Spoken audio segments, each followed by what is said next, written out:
Puji dan syukur yang setinggi-tingginya kehadirat Allah Subhanahu wa Ta'ala, yang mana pada malam ini Allah Subhanahu wa Ta'ala mempertemukan kita, mengumpulkan kita di tempat ini untuk memperingati kejadian penting, yaitu Isra dan Mi'raj junjungan kita Nabi besar Muhammad sallallahu alaihi wasallam. Mudah-mudahan dengan acara ini kita semua mendapat berkah dan rahmat Allah Subhanahu wa Ta'ala, dan pula tempat ini menjadi tempat yang diberkati dan dipelihara oleh Allah Subhanahu wa Ta'ala. Kemudian puji dan syukur pula kehadirat Allah Subhanahu wa Ta'ala yang memberikan kita kesempatan untuk kesekian kalinya bertemu, berjumpa dengan bulan Rajab ini. Dan mudah-mudahan Rajab ini merupakan Rajab yang terbaik bagi kita di antara sekian banyak Rajab yang telah kita lewati. Hadirin hadirat yang dimuliakan Allah, salawat dan salam keharibaan junjungan kita Nabi besar Muhammad sallallahu alaihi wasallam dan seluruh keluarga, sahabat dan zuriat beliau sampai hari kiamat nanti. Imam Abdul Qadir Al-Jilani rahimahullah wa nafa'ana bi'ulumih, beliau menulis dalam kitabnya yang bernama Al-Ghunyah bahwa Rajab itu terdiri dari 3 huruf. Pertama Ra, yang kedua Jim, yang ketiga Ba. Rajab. Ra artinya adalah rahmatullah. Ra itu artinya rahmat Allah.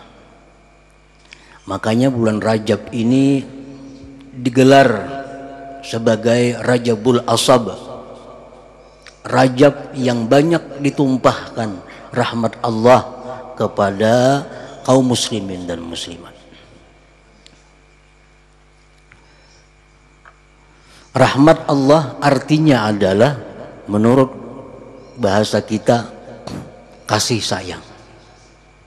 Kasih sayang Allah Subhanahu wa Ta'ala pada bulan Rajab ini ditumpahkan begitu banyak kepada orang-orang yang beriman kepada Allah dan Rasul. Banyak ampunan yang secara cuma-cuma diberikan Allah kepada kita, tanpa kita istighfar kepada Allah, tanpa kita tobat kepada Allah, tanpa kita mengakui salah dan dosa kita. Allah ampuni dosa kita berkat Rajab ini.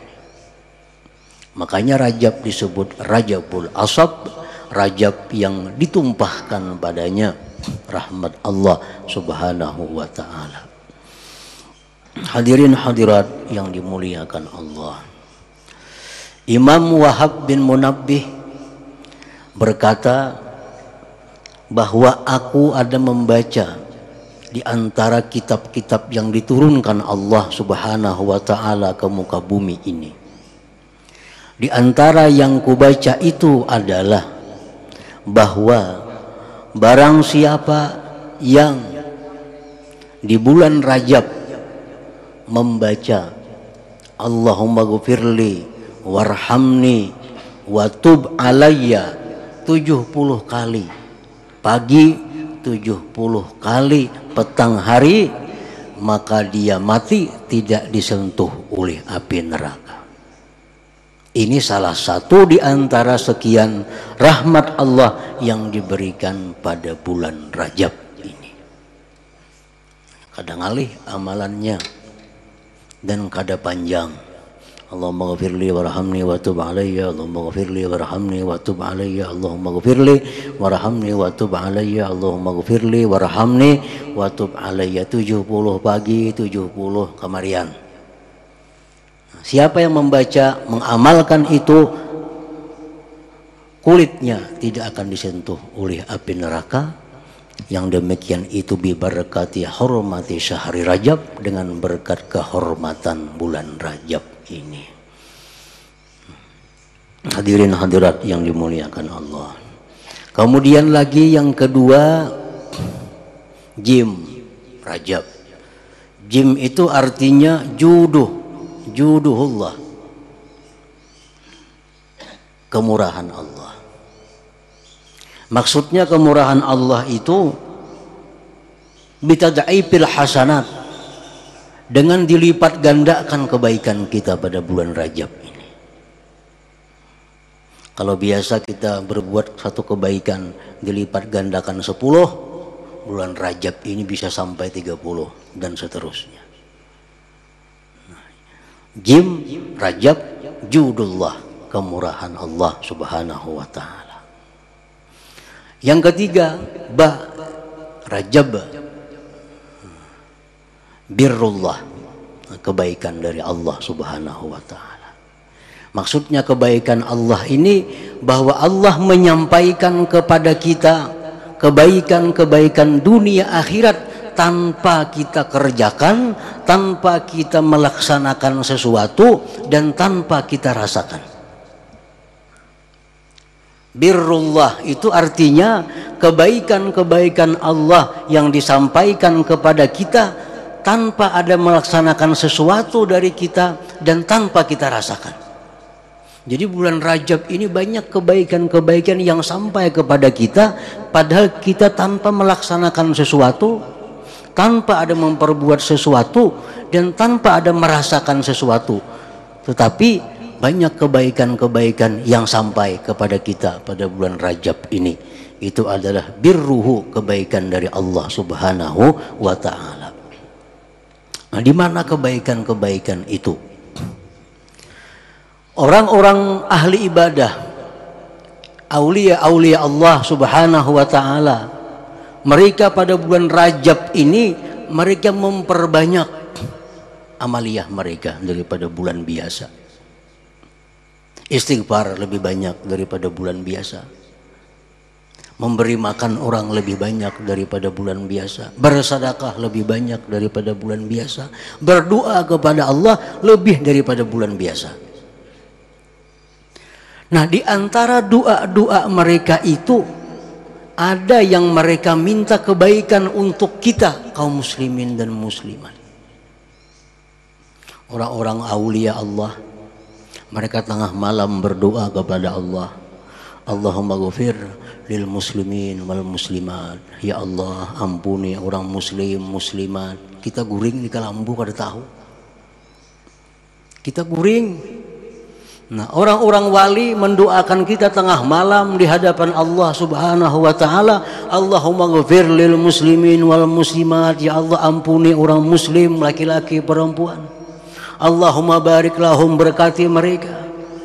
Allahumma khtimhum bi husnul khatimah, sudahi mereka dengan husnul khatimah. Luaskan rezeki mereka, baguskan hidup mereka, jadikan zuriat mereka zuriat yang saleh. Itu doa-doa yang dipanjatkan oleh aulia-aulia Allah di tengah malam, terutama di bulan Rajab ini.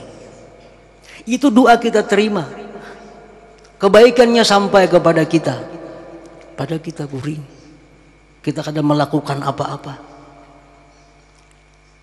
Nah, ini birrullah, kebaikan dari Allah subhanahu wa ta'ala. Allah sampai kebaikan-kebaikan itu kepada kita tanpa sedikit pun ada usaha dan rasa daripada kita ini. Nah, hadirin hadirat yang dimuliakan Allah.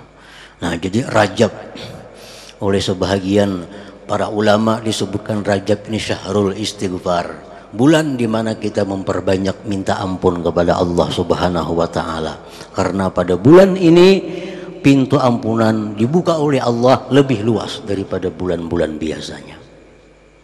Syahrul istighfar, bulan di mana kita banyak minta ampun terhadap dosa-dosa yang kita perbuat, agar kita bisa menjadi orang yang lebih baik, orang yang lebih suci sesudah bulan Rajab ini.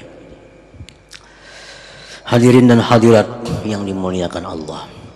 Allah Subhanahu wa taala berfirman tentang peristiwa Isra di dalam kitab suci Al-Qur'an dengan ayat yang sangat terkenal, subhanalladzi asra bi'abdihi lailan minal masjidil haram ilal masjidil aqsa alladzi barakna haulah linuriyahu min ayatina innahu huwas-sami'ul basir.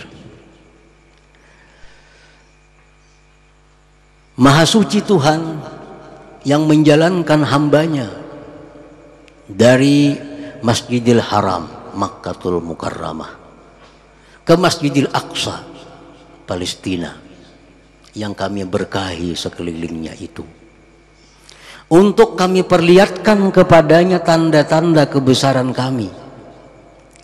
Sesungguhnya Allah itu Maha mendengar dan Maha melihat. Banyak peristiwa-peristiwa yang diperlihatkan Allah kepada junjungan kita dalam Isra Mi'raj itu. Diperlihatkan kepada beliau bagaimana padang mahsyar, diperlihatkan kepada beliau bagaimana surga dan isinya, diperlihatkan kepada junjungan kita bagaimana neraka dan isinya. Itu semua min ayatih, ayat-ayat Allah Subhanahu wa ta'ala.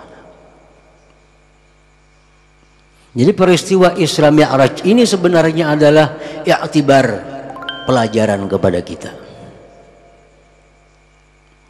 Di antara yang diperlihatkan Allah Subhanahu wa ta'ala kepada junjungan kita dalam Isra Mi'raj itu, Rasulullah sallallahu alaihi wasallam bersabda, diperlihatkan kepadaku neraka. Diperlihatkan kepada Nabi neraka satu persatu. Para aitu aksara ahli hal fuqara, maka aku lihat, kata Rasulullah, kebanyakan penghuni neraka itu orang-orang fakir. Lantai satu orang fakir paling banyak, nang di bawah lagi orang fakir juga paling banyak isinya. Lantai 3 orang fakir juga paling banyak isinya. Sahabat bertanya kepada Rasulullah, afakirun minal mal? Apakah engkau maksud wahai Rasulullah bahwa kebanyakan penghuni neraka itu orang yang fakir dari harta? La, bukan, kata Rasulullah sallallahu alaihi wasallam. Walakin fakirun minal ilm, fakir daripada ilmu. Fakir daripada ilmu. Artinya apa? Kebanyakan orang yang masuk ke dalam neraka itu orang yang tidak berilmu. Fakir daripada ilmu. Sedangkan ilmu ini asasuddin, pondasinya agama kita. Fakullu man bighairi ilmin ya'malu a'maluhu mardudatun la tuqbalu. Orang beramal bagaimanapun kalau tidak punya ilmu, amalnya ditolak oleh Allah Subhanahu wa ta'ala. Sembahyang tapi kada beilmu, umpatan orang, ditolak oleh Allah. Bazakat kada beilmu, umpatan orang bazakat, ditolak oleh Allah. Naik haji, umrah, umpatan orang kada belajar manasik haji, manasik umrah, mardudah, ditolak oleh Allah Subhanahu wa ta'ala. Fakir minal ilm, fakir daripada ilmu. Ini kebanyakan yang menghuni api neraka itu. Hadirin hadirat yang dimuliakan Allah, Rasulullah sallallahu alaihi wasallam bersabda, talabul ilm fardhah ala kulli muslim wa muslimah. Menuntut ilmu itu hukumnya adalah fardu atas tiap-tiap muslim laki-laki dan muslim perempuan. Tidak ada alasan tidak berilmu. Kalau ditanya oleh Allah di akhirat, kenapa kayak ini jam? Orang kada tahu, ditambah siksa kita. Kenapa ya kamu ada sembahyang? Ulun kada tahu pada wajib, ditambah disiksa oleh Allah. Kenapa ya kamu berzakat nang kayak ini? Kada bujur zakat tikam kayak ini nih. Ulun kada tahu ya Allah, ditambah siksa kita. Tidak ada alasan untuk tidak tahu di akhirat. Karena talabul ilm fardhah. Menuntut ilmu itu hukumnya adalah kewajiban. Kalau kita hendak sembahyang, belajar bujur-bujur kayak apa sembahyang kita supaya diterima, supaya sah dulu. Belajar sembahyang bujur-bujur supaya diterima oleh Allah. Yang belajar ini belum tentu pas. Yang belajar belum tentu bujur. Apalagi yang kada belajar hanya melihat orang aja. Hanya melihat di PCD aja, hanya melihat di gambar aja cara sembahyang. Orang yang belajar bujur-bujur pun sembahyang belum tentu benar. Nah, oleh karena itu salah satu peristiwa yang diperlihatkan Allah kepada junjungan kita adalah terbanyak penghuni neraka itu oleh karena kebuduhan. Banyak mereka menyangka sesuatu yang boleh padahal tidak boleh. Menyangka dikira baik padahal itu jahat di sisi Allah Subhanahu wa taala karena tidak ada ilmu pengetahuan. Jadi menuntut ilmu hukumnya fardhu ain. Orang hendak bayar zakat wajib menuntut ilmu bagaimana cara mengeluarkan zakat yang benar. Orang hendak puasa wajib dia mengetahui bagaimana cara puasa yang benar. Hendak berdagang wajib dia belajar ilmu bagaimana cara berdagang yang dibenarkan oleh Allah Subhanahu wa taala. Orang hendak kawin wajib dia belajar bagaimana cara perkawinan yang diridhai oleh Allah Subhanahu wa taala. Semuanya ada ilmu. Nah, karena ketiadaan ilmu inilah yang membuat kita tersesat. Kita menyalahkan yang benar dan membenarkan yang salah. Hadirin hadirat yang dirahmati Allah. Orang yang mempunyai ilmu, orang yang diberi Allah ilmu. Para hukama mengatakan ilmu itu terbagi dari 3 huruf. Pertama ain, yang kedua lam, yang ketiga mim. Nah, orang yang diberi Allah ilmu berarti dia dapat 3 huruf, dapat ain, dapat lam, dapat mim. Ain, apa maksudnya ain itu? Inayatullah, ditolong oleh Allah. Orang yang berilmu pasti ditolong oleh Allah. Jangan ragu-ragu. Dalam Al-Quran Allah berfirman, yarfa'illahu alladzina amanu walladzina utul ilma darajat. Ain, inayah. Orang miskin tapi berilmu terhormat. Orangnya miskin tapi dia berilmu, dia dihormati. Orang cacat, kada bebatis, kada betangan, buta lagi, tapi hafal Quran, dimuliakan karena ilmunya. Nah, ini pembenaran dari firman Allah, yarfa'illahu alladzina amanu minkum walladzina utul ilma darajat. Dengan ilmu sesuatu menjadi mulia. Dengan ilmu sesuatu akan mendapat pertolongan. Pertama, inayatullah ain, ditolong oleh Allah. Yang kedua, lam. Apa arti lam itu? Lutfillah. Lutfillah artinya kelembutan dari Allah. Orang yang punya ilmu itu dapat kelembutan daripada Allah. Apa maksudnya kelembutan itu? Bahwa orang yang berilmu itu andai kata mereka mendapat satu musibah, mendapat sesuatu yang tidak disenangi, itu disertai dengan kelembutan dari Allah Subhanahu wa taala, sehingga musibah yang besar itu menjadi ringan dirasakannya. Orang kada berduit, ini susah nih kada berduit. Nang saya kung ini berilmu, nang saya kung kada berilmu. Nah, hatinya nyaman orang nang berilmu. Karena orang yang berilmu ini walaupun kada berduit, dia dapat lutfillah, kelembutan dari Allah. Orang yang berilmu kehilangan sesuatu. Orang yang kada berilmu kehilangan sesuatu. Tetapi orang yang berilmu ini walaupun dia kehilangan sesuatu, tapi disertai dengan lutfillah, kelembutan dari Allah Subhanahu wa taala, sehingga musibah bagaimanapun tidak terlalu terasa baginya. Nah, itu lam, lutfillah. Nah, yang ketiga mim, ilmu, mahabbatullah. Nah, kecintaan dari Allah Subhanahu wa taala. Orang yang berilmu, orang yang dicintai Allah. Dalam sebuah hadis diriwayatkan bahwa innallaha yu'tid dunya man ahab wa man la yuhib. Allah memberikan dunia kepada orang yang dia cintai dan orang yang tidak dia cintai. Dunia, kekayaan, itu bisa Allah berikan orang yang dia cintai, sehingga ada orang-orang wali kaya raya, nabi-nabi ada yang kaya raya. Dan lagi Allah memberikan dunia ini man la yuhib, orang yang dia tidak cintai. Karun diberi Allah kekayaan, padahal Allah sedikit pun tidak ada cinta kepada Karun. Fir'aun punya kekayaan, orang-orang kafir yang kaya. Karena dunia ini Allah berikan kepada orang yang dia cintai dan orang yang tidak dia cintai. Wala yu'til ilm illa may yuhib, dan Allah tidak memberikan ilmu kecuali kepada orang yang dia cintai.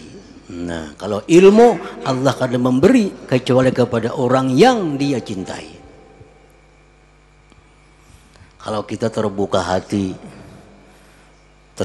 menuntut ilmu, hadir ke majelis ilmu, selalu hati kita ingin hadir di majelis ilmu, itu salah satu tanda bahwa dalam diri kita ini ada yang dicintai oleh Allah Subhanahu wa taala.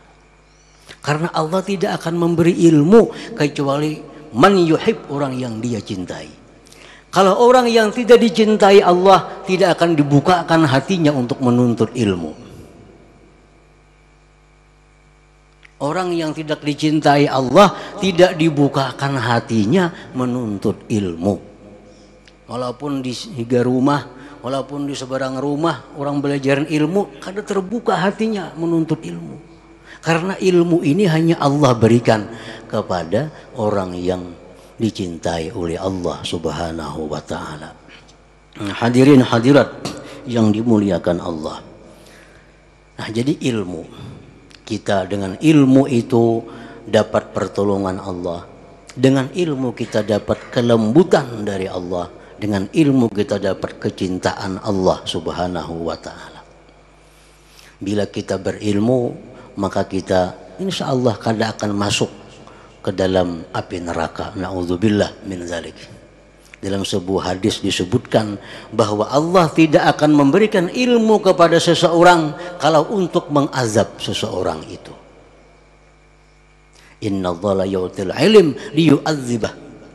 Allah tidak akan memberi ilmu kepada seseorang yang ingin dia azab orang itu. Artinya bahwa Allah itu bila ingin mengazab seseorang, pertama-tama Allah tutup hatinya untuk ilmu. Dalam dunia kada tahu buka hati nuntut ilmu. Nah, ini tanda orang yang akan mendapatkan siksa Allah Subhanahu wa ta'ala di akhirat kelak.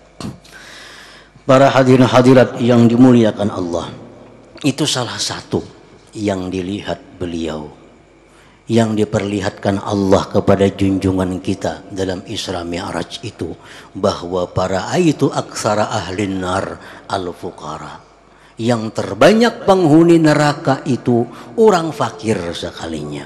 Bukan fakir harta, fakirul ilm, fakir ilmu. Fakir ilmu. Hendak sembahyang ini kada bisa, kada ada ilmunya, sembahyang tarawahan. Hendak sembahyang hajat, kada tahu caranya, umpat orang sembahyang hajat, umpatan.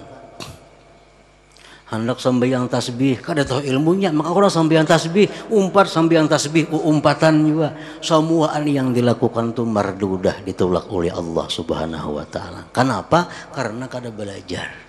Belajar dulu sembahyang hajat itu macam apa, sembahyang tasbih itu macam apa. Nah, jadi kalau orang ada sembahyang hajat sudah ada ilmunya. orang sembahyang tasbih ada ilmunya, kada umpatan lagi. Maka bila umpatan ini walaupun bujur tetap ditolak oleh Allah Subhanahu wa taala. Bacaannya bujur, gerak-geriknya bujur, tapi umpatan orang kada ada dasar ilmunya ditolak oleh Allah Subhanahu wa taala. Nah, itulah pentingnya ilmu. Jadi mudah-mudahan Allah Subhanahu wa taala selalu membukakan hati kita untuk menuntut ilmu sampai akhir hayat kita. Karena utlubul ilm minal mahdi ilal lahad, tuntutlah ilmu dari kecil sampai kita wafat. Mudah-mudahan kita termasuk orang-orang yang selalu berkecimpung, bergelut dengan ilmu sampai akhir hayat kita. Amin ya rabbal alamin. Demikianlah, wabillahi taufiq wal hidayah. Wassalamualaikum warahmatullahi wabarakatuh.